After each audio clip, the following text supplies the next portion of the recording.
I want to, maybe as one of our last topics, that's not so much about future. I think this is something that's prevalent and has been prevalent in project management. And I have my own thoughts, my own historical justification for why this is.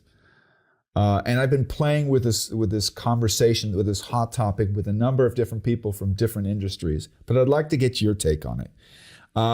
We talked about how sometimes disappointed we are about how well the overall project management philosophy and governance model is integrated into the organization. That senior executives are still somewhat resistant to discussing the topic. Why do you think that is? And you can be undiplomatic if you like. Yeah. Well, I guess I come with a solution right away, maybe. That I think that the success of the project, however it's measured, needs to be a part of the MBO system in organizations, which means the line managers are basically measured against the line results, whatever they are, and not against the project results. And therefore, coming back to the number of steering committee members, we want to have few steering committee members so the steering committee members can also be made responsible for the project success. So for projects, maybe one project sponsor or steering committee member, project owner, however you call it, would be enough.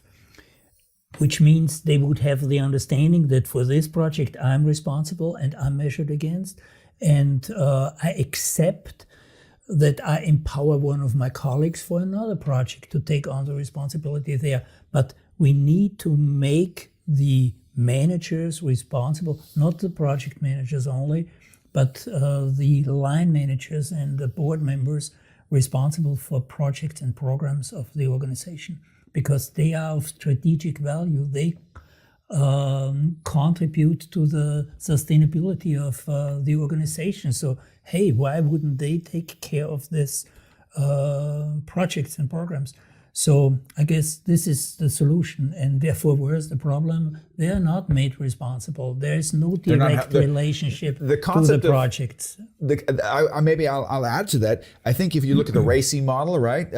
One of the things that executives love, if they have a difficult thing, they love to delegate, which is their prerogative. Yeah. And when they delegate, if I delegate to you or vice versa, you become responsible. But a lot of people don't understand, I can't make you responsible without being accountable. The concept of an accountable executive, that's actually a term that's used in some, it's a beautiful concept, but I don't think it's understood or lived often, right? So I can't pass the buck on to you without still being involved, which is the agile concept, right? I did a small video, I call it Heaven and Hell, where I introduced funny little concepts. And one of the things we did was something called the whipping boy, the Prügelknabe, the concept, which goes back, it's a historical concept that, for example, and the principle behind the whipping boy was when a prince got their education as a boy and they misbehaved in school with their tutor, you couldn't punish the prince. But the concept of punishment was part of society. Somebody had to be held accountable. So what they would do is they would pay some servant so they could whip his. Good, I love it. And I think that, I don't think it's done consciously, but I think subconsciously executives use the hand puppet mentality of projects. So you're the project manager. I'm going to make you feel good. I'm going to delegate it to you. You can't decide anything. Okay. It's like the hand puppet. The puppet doesn't talk, it doesn't move, it's the hand that's moving. But if the puppet does something that's wrong, you take the puppet off and you throw it on the ground and say, bad puppet, bad puppet. I think that is something that's still kind of in our DNA, and I think we need to get it out.